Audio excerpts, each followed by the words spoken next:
आज की इस क्लास में हम आपको वैद्युत बल रेखाएं या वैद्युत रेखाएं क्या होती है इस विषय में कंप्लीट जानकारी देंगे। तो वैद्युत बल रेखाएं किन्हें कहते हैं? हम जानते हैं कि किसी भी आवेश के चारों ओर क्या बनता है? एक वैद्युत क्षेत्र बनता है।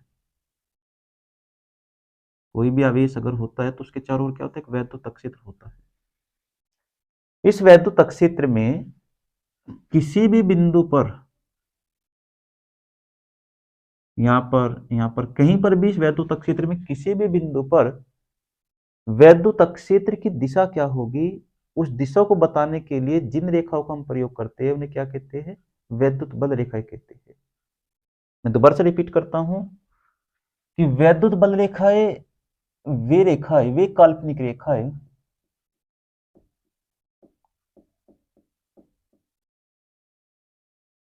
वे काल्पनिक रेखाएं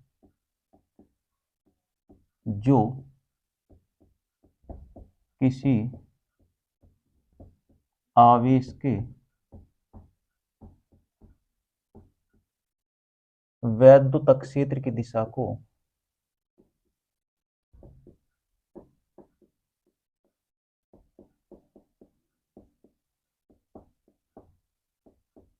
वैद्युत क्षेत्र की दिशा को प्रदर्शित करते हैं।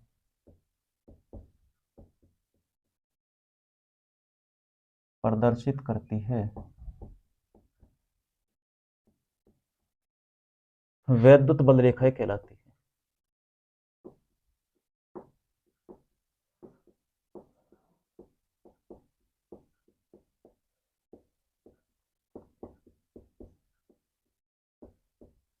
अर्थात ये समझिए कि आपका जो ये आवेश है, इस आवेश के कारण क्या बनेगा? एक वैद्युत क्षेत्र बनेगा।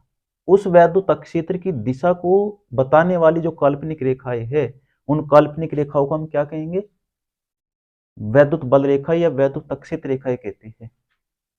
किसी भी आवेश के कारण क्या बनता है? एक वैद्युत क्षेत्र बनता है। उस वैद्युत क्षेत्र की दिशा को बतलाने वाली काल्पनिक रेखाओं को हम क्या कहेंगे?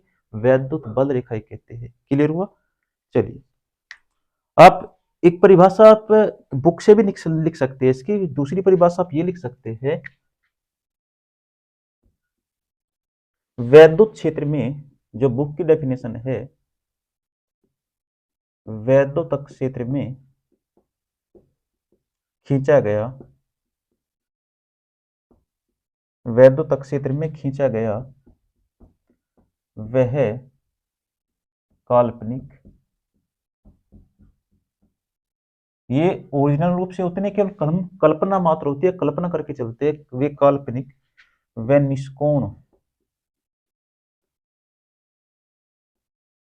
निष्कोण वक्र जिस पर एक स्वतंत्र या पृथक्कृत, बहुत भारी से वर्ड है, पृथक्कृत एकांक धनावेश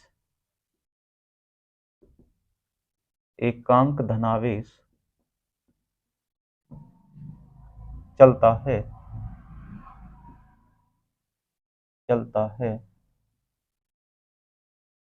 उसे क्या कहेंगे हम? वैद्युत क्षेत्र रेखाएं कहलाती है। वैद्युत बल रेखाएं या वैद्युत क्षेत्र रेखाएं कहलाती है। तो इस प्रकार से आप कोई भी डेफिनेशन आप लिख सकते हैं, ये वाली या ये वाली, जो भी आपको इजी लगे। क्लियर हुआ? चलिए, उसके बाद हम पढ़ेंगे वैद्युत बल रेखाओं के गुण। तो वैद्युत बल रेखाओं के गुण, वैद्युत बल रेखाओं के वैद्युत बल रेखाओं के गुण, इसके गुण इंपोर्टेंट होते हैं।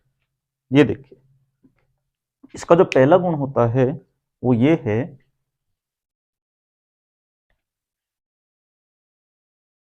कि प्लस क्यू आवेश के कारण, धनात्मक आवेश के कारण जो वैद्युतक क्षेत्र होता है उस वैद्युतक क्षेत्र की जो दिशा होगी, उस वैद्युतक क्षेत्र में वैद्युत बल रेखाओं की जो दिशा होगी वो क्या होगी, उस आवेश से, उस आवेश से दूर की ओर, और कहां तक, अनंत तक, उस आवेश से दूर की ओर और अनंत तक होती है।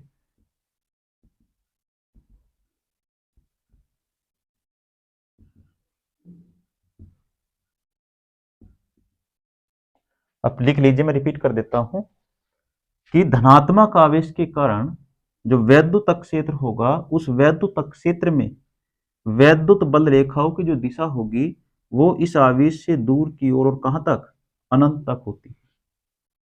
क्लियर हुआ? चलिए,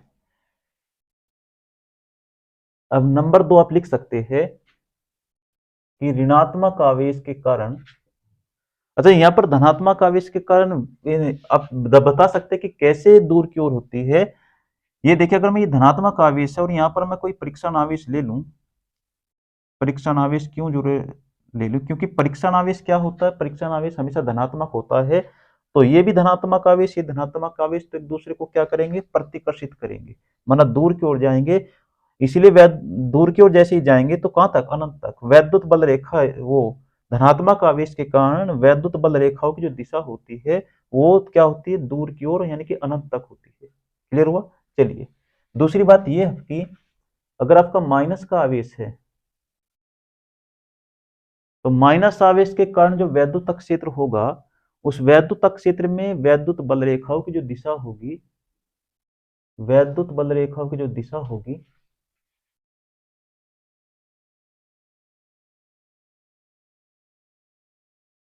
वो अनंत से आवेश की ओर ही होती है। अनंत से क्या होगी, आवेश की ओर ही होगी। क्लियर? क्योंकि जैसे ही यहाँ पर हम कोई परीक्षण आवेश रखेंगे तो ये ऋणात्मक हो गया, और वो परीक्षण आवेश धनात्मक होता है तो एक दूसरे को क्या करेंगे, आकर्षित करेंगे, अर्थात अपनी ओर खींचेगी। क्लियर? तो ये क्या होगा, ये अनंत से उस आवेश की ओर ही होती है। ओके, मैं दोबारा रिपीट करता हूं, आप लिख लीजिए, नोट्स बना लीजिए कि माइनस क्यू आवेश के कारण, यानी कि ऋणात्मक आवेश के कारण वैद्युत क्षेत्र में वैद्युत बल रेखाओं की जो दिशा होगी वो अनंत से आवेश की ओर ही होती है। इतनी बात क्लियर क्या? चलिए, ये नोट हो गया आपका। चलिए, नंबर 3, तीसरा जो गुण होता है, अगर समान प्रकृति के आवेश है, चाहे वो प्लस प्लस के आवेश हो या माइनस माइनस के आवेश हो, तो दो समान प्रकृति के आवेशों के कारण वैद्युत बल रेखाएं, दोनों वैद्युत बल रेखाएं जो होती है वे एक दोनों आवेशों से दूर की ओर, ऐसे दोनों आवेशों से दूर की ओर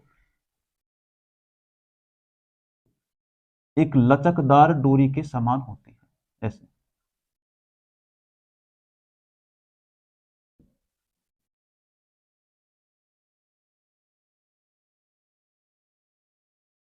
अगर समान प्रकृति के दो आवेश है तो समान प्रकृति के दो आवेशों के कारण वैद्युत बल रेखाओं की जो दिशा होती है वे लचकदार डोरी के समान, लचकदार डोरी के समान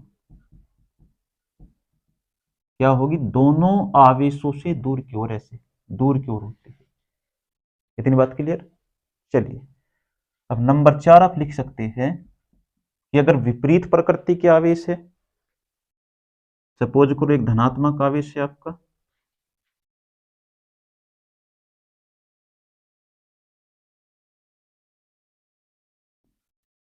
और एक माइनस का आवेश है, ऋणात्मक आवेश, तो इनके कारण जो वैद्युत बल रेखा होगी इन दोनों क्या होगा,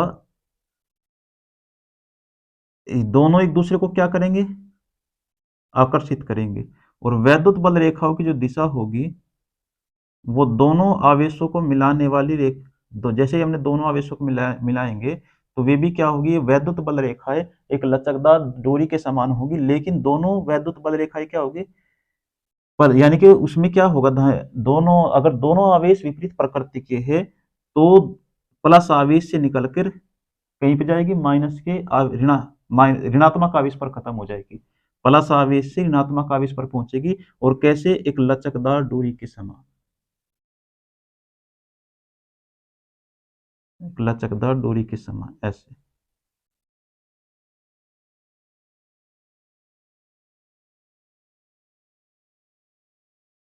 क्लियर? मैं दोबारा रिपीट करता हूं कि अगर समान प्रकृति के दो, सॉरी, विपरीत प्रकृति के दो आवेश है तो जो वैद्युत बल रेखाएं होगी वो धनात्मक आवेश से शुरू होकर ऋणात्मक आवेश पर पहुंचेगी। और कैसे, एक लचकदार डोरी के समान, एक वक्र बनाती हुई लचकदार डोरी के समान, लचकदार डोरी के समान वक्र बनाते हुए।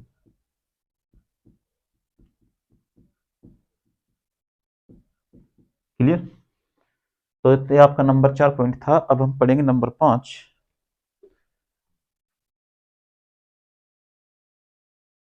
नंबर 5 पॉइंट आपका ये है कि जिन स्थानों पर, सॉरी, अगर वैद्युत बल रेखाओं के बीच की दूरी, अगर वैद्युत बल रेखाओं के बीच की दूरी समान है, ये वाली दूरी समान है वैद्युत बल रेखाओं की, तो वहां पर बनेगा एक समान वैद्युत क्षेत्र, एक समान वैद्युत क्षेत्र। और अगर वैद्युत बल रेखाओं के बीच की डिस्टेंस, ये जो दूरी है, ये आपकी असमान है, अलग अलग है, तो हम वहां पर बनेगा असमान वैद्युत क्षेत्र, असमान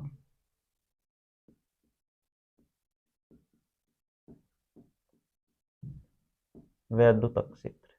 इतनी बात क्लियर?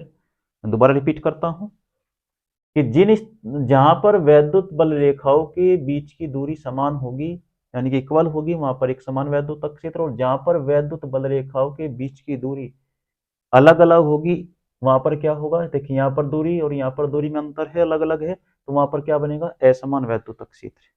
इतनी बात क्लियर? चलिए, नंबर 6 पॉइंट आप लिख सकते हैं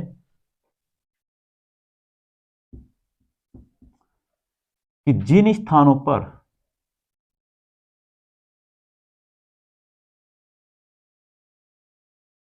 जिन स्थानों पर वैद्युत बल रेखाएं पास पास होती है, जिन स्थानों पर वैद्युत बल रेखाएं पास पास होती है, वहां बनता है परबल वैद्युत क्षेत्र, परबल वैद्युत क्षेत्र। और जिन स्थानों पर वैद्युत बल रेखाएं दूर दूर होती है, वहां बनता है दुर्बल वैद्युत क्षेत्र, दुर्बल वैद्युत क्षेत्र। ओके, दोबारा सुनिए, जिन स्थानों पर वैद्युत बल रेखाएं पास पास होती है, वहां पर क्या बनता है, प्रबल वैद्युत क्षेत्र। और जिन स्थानों पर वैद्युत बल रेखाएं दूर दूर होती है, वहां पर बनता है दुर्बल वैद्युत क्षेत्र। इतनी बात क्लियर हुई? नोट कीजिए।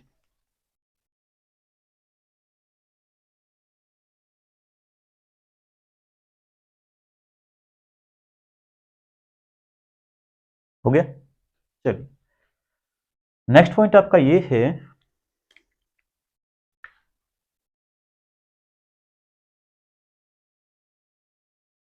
7 पॉइंट आप लिख सकते हैं कि वैद्युत बल रेखाओं की जो संख्या होती है, वैद्युत बल रेखाओं की जो संख्या होती है, रेखाओं की संख्या वो अनुक्रमानुपाती होती है, किसके, आवेश की मात्रा के, आवेश की मात्रा के। वैद्युत बल रेखाओं की संख्या आवेश की मात्रा के अनुक्रमानुपाती होती है। इसका मतलब ये होता है कि अगर आपका यहां पर ये आवेश है, क्यों आवेश है, तो क्यों आवेश के कारण अगर वैद्युत बल रेखाओं की संख्या ये है, 4 है, क्लियर, तो जैसे ही मैं इस आवेश की मात्रा को बढ़ाऊंगा, यहाँ पर 2 क्यों या 3 क्यों आवेश करूंगा, 2 क्यों या 3 क्यों आवेश करूंगा, तो उस वैद्युत बल रेखाओं की संख्या आवेश की मात्रा पे क्या क्या होती है, अनुक्रमानुपाती होती है। तो इन वैद्युत बल रेखाओं की संख्या भी क्या होगी, बढ़ेगी, और ये बढ़कर कितनी हो जाएगी, ये बढ़ जाएगी, ये 4 से ज्यादा हो जाएगी, ये 8 कर दीजिए, क्योंकि आवेश को हमने डबल कर दिया, तो ये कितनी हो जाएगी, 8। ओके, तो कहने का मतलब ये है कि जो वैद्युत बल रेखाएं होती है उनकी जो संख्या होती है वो आवेश की मात्रा पे डिपेंड करती है, यानी कि आवेश की मात्रा के अनुक्रमानुपाती होती है। अर्थात आवेश की मात्रा को हम जितना बढ़ाएंगे वैद्युत बल रेखाओं की संख्या भी उतनी ही बढ़ जाएगी। ओके, चलिए नेक्स्ट आप लिख सकते हैं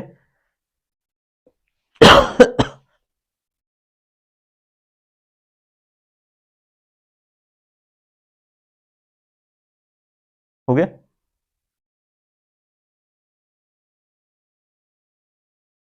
इसको रफ कर दे।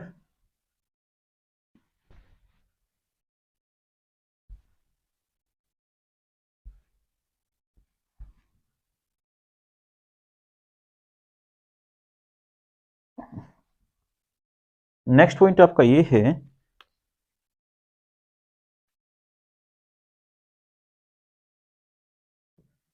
कि जो वैद्युत बल रेखाएं होती है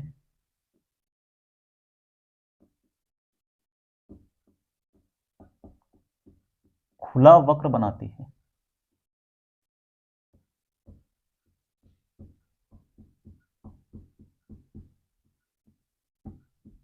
इसका मतलब ये होता है, हमने पढ़ा है कि जो वैद्युत बल रेखाएं होती है वो प्लस आवेश से शुरू होकर के माइनस आवेश पर समाप्त हो जाती है, ऐसे।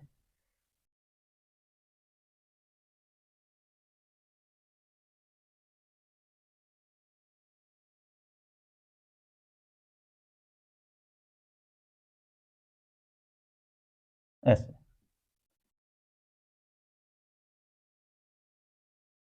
क्लियर, ये ऐसे नहीं चल पाते, यानी कि यहाँ प्लस क्यू आवेश से माइनस क्यू आवेश पर समाप्त हो गई, यहाँ से माइनस क्यू से प्लस क्यू आवेश तक नहीं पहुंचती, ये क्या, तो ये क्या हो गया, एक प्रकार का खुला वक्र हो गया। लेकिन जब आप चुंबकीय बल रेखाएं पढ़ेंगे उसमें क्या होता है, उसमें चुंबक के दो ध्रुव होते हैं,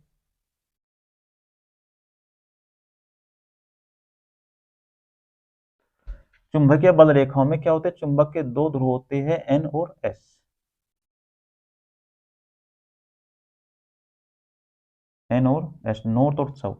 उसमें चुंबकीय बल रेखाएं नॉर्थ पोल से शुरू होती है, ऐसे नॉर्थ पोल से शुरू होती है और साउथ पोल पर क्या हो जाती है, खत्म हो जाती है, समाप्त हो जाती है। लेकिन फिर ये चुंबक के अंदर ही साउथ पोल से क्या होती है, नॉर्थ पोल की ओर चलने लगती है, साउथ पोल से नॉर्थ पोल की ओर चलने लगती है। तो क्या होगा, एक प्रकार से देखिए देखिए बंद वक्र बन गया, पूरा का पूरा क्या हो गया, बंद हो गया। यहां से चली नॉर्थ से साउथ और साउथ से फिर नॉर्थ, तो बंद वक्र बन गया ना। लेकिन यहाँ पर ऐसे नहीं होता, यहाँ से प्लस क्यों आवेश से शुरू होकर के माइनस क्यों आवेश पर खत्म हो जाती है, तो ये क्या बनता है, बीच में खुला वक्र बनता है। तो याद रखना है कि वैद्युत बल रेखाएं खुला वक्र बनाते हैं, जबकि जो आपकी चुंबकीय बल रेखाएं होती है वो क्या बनाती है, वो बंद वक्र, ये खुला वक्र बनाती है और ये क्या बनाती है, बंद वक्र बनाती है। इतनी बात क्लियर। नेक्स्ट, नेक्स्ट पॉइंट आप लिख सकते हैं कि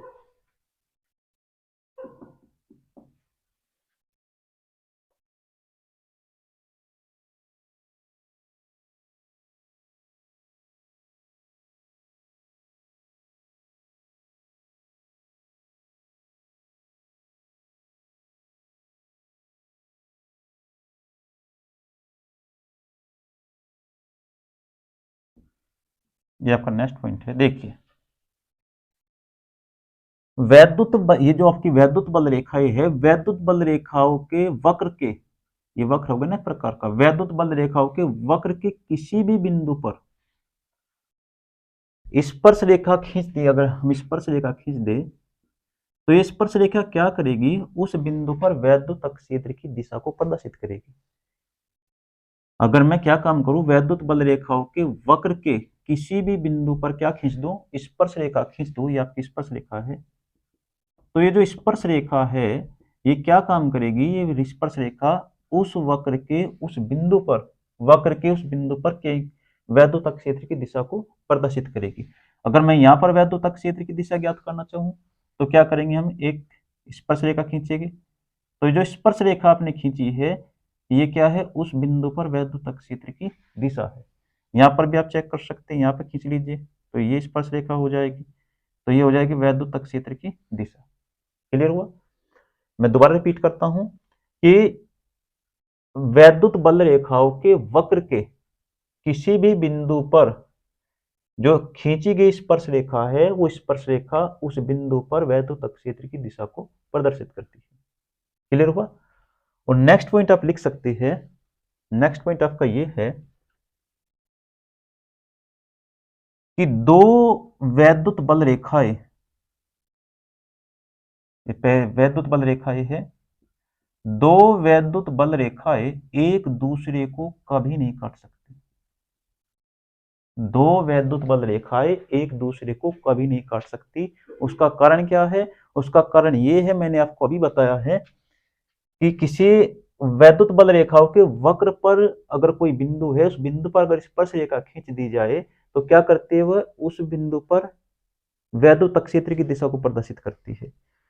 और हम क्या कह रहे हैं, हम ये कह रहे हैं कि दो वैद्युत बल रेखा एक दूसरे को कभी नहीं काट सकती। इसका रीजन ये है कि यहाँ पर आपका जो कटान बिंदु होगा, इस कटान बिंदु पर आप कितनी स्पर्श रेखाएं खींच सकते हैं, तो एक स्पर्श रेखा आप ये खींच सकते हैं और एक स्पर्श रेखा ये खींच सकते हैं।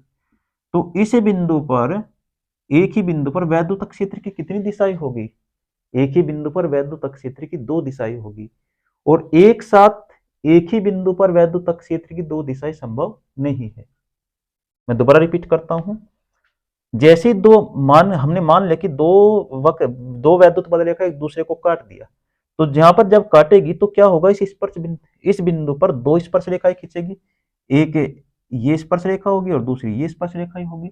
तो स्पर्श रेखा क्या करती है, स्पर्श रेखा उस बिंदु पर वैद्युत क्षेत्र की दिशा को प्रदर्शित करती है। इसका मतलब यहाँ पर कितनी दिशाएं होगी, वैद्युत क्षेत्र की दो दिशाएं होगी। और एक ही बिंदु पर वैद्युत क्षेत्र की दो दिशा होना संभव नहीं है। क्लियर हुआ? ये आप ऐसे भी समझ सकते हैं कि मानकर चलिए कोई भी आदमी, ये आपका उत्तर, दक्षिण, पूर्व और ये आपका पश्चिम, ऐसे समझिए आप। अगर मैं यहां पर हूं फिलहाल तो या तो मैं पूर्व दिशा में जा सकता हूं एक साथ, या मैं उत्तर दिशा में जा सकता हूं, या मैं पश्चिम दिशा में जा सकता हूं, या मैं दक्षिण दिशा में जा सकता हूं। ऐसे तो नहीं कि मैं एक ही साथ पूर्व दिशा में भी चल रहा हूं और मैं एक ही साथ उत्तर दिशा में भी चल रहा हूं। ये तो असंभव बात है कि एक आदमी एक साथ एक ही दिशा में तो चल सकता है। ये तो कोई से पूर्व दिशा में, उत्तर दिशा में, दक्षिण, कोई सी भी दिशा में जा सकता है, लेकिन एक साथ दो दिशाओं में जाना ये असंभव बात है। तो यही है कि वैद्युत बल रेखा एक दूसरे को कभी नहीं काटती। इसका रीजन ये है कि अगर काट दिया तो कटान बिंदु पर क्या होगी, दो स्पर्श रेखाएं खींचेगी। और दो स्पर्श रेखाएं अगर, तो कटान बिंदु पर दो स्पर्श रेखाएं खींचेगी जो क्या करेगी, दो वैद्युत, जो उस बिंदु पर दो वैद्युत बल रेखाओं की दिशा को, वैद्युत क्षेत्र की दो दिशा को प्रदर्शित करेगी। और एक साथ दो दिशा संभव नहीं होती है। क्लियर हुआ? चलिए तो मैं लिख देता हूं कि दो स्पर्श रेखाएं, सॉरी, दो वैद्युत बल रेखाएं, वैद्युत बल रेखाएं एक दूसरे को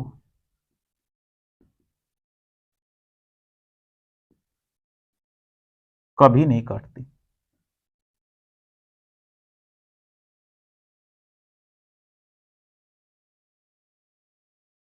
क्योंकि इस स्थिति में क्या होगा, इस स्थिति में कटान बिंदु पर, आपका जो कटान बिंदु आएगा, कटान बिंदु पर दो स्पर्श रेखाएं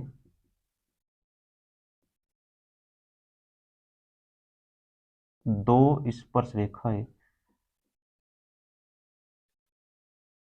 खींची जा सकती है। कटान बिंदु पर दो स्पर्श रेखाएं खींची जा सकती है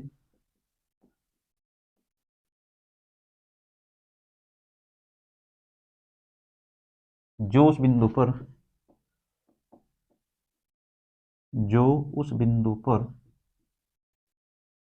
दो जो उस बिंदु पर वैद्युत क्षेत्र की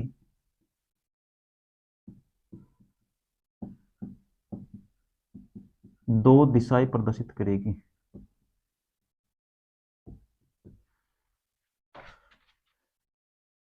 दो दिशाएं प्रदर्शित करेगी,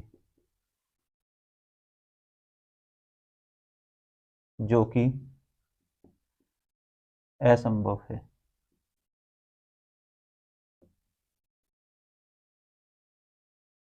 क्लियर? तो इस प्रकार से वैद्युत बल रेखाओं की कंप्लीट जानकारी हमने इस क्लास में प्राप्त की। अगर आपको ये वीडियो अच्छी लगी हो तो आप इसको ज़्यादा से ज़्यादा लाइक कीजिए, शेयर कीजिए और हमारा चैनल अरविंद सर 55 को सब्सक्राइब कीजिए। वीडियो देखने के लिए आप सभी का धन्यवाद।